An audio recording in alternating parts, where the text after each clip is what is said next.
Good morning to all you joining in today. I am thankful to be able to share with you about the Father's heart. And in this series, we're discussing the Father's heart towards us. It was really the theme weaved in that love is what empowers God's heart towards us. And today we're going to focus on discipline and peace being the Father's heart towards us. And you may be wondering how discipline and peace go together, but I think it will become clear as we finish today. In Hebrews 12 verses 5 through 11, it speaks about the role of discipline in our lives from God. And in verses 5 and 6, he says, "My son, do not regard lightly the discipline of the Lord, nor faint when you are reproved by him. For those whom the Lord loves, he disciplines, and he scourges every son whom he receives."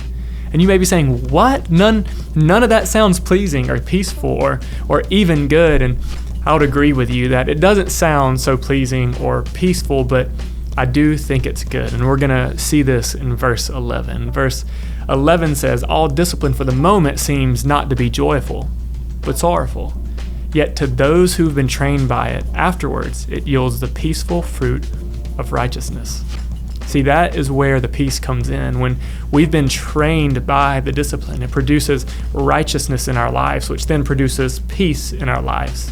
And this is why we're not to regard his discipline lightly or faint, but to recognize that God in his love towards us is seeking to train us to produce this righteousness so we can then walk in peace. And this discipline is not out of anger, but it's out of his heart towards us, of love, for us to become people who live in ways that produce righteousness and peace.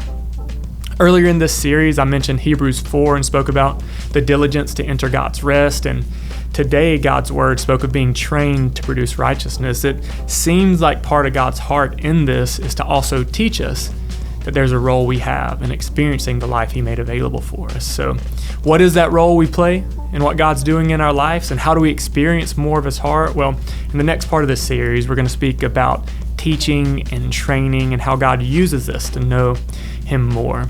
So join me back as we hop into that tomorrow. See you then.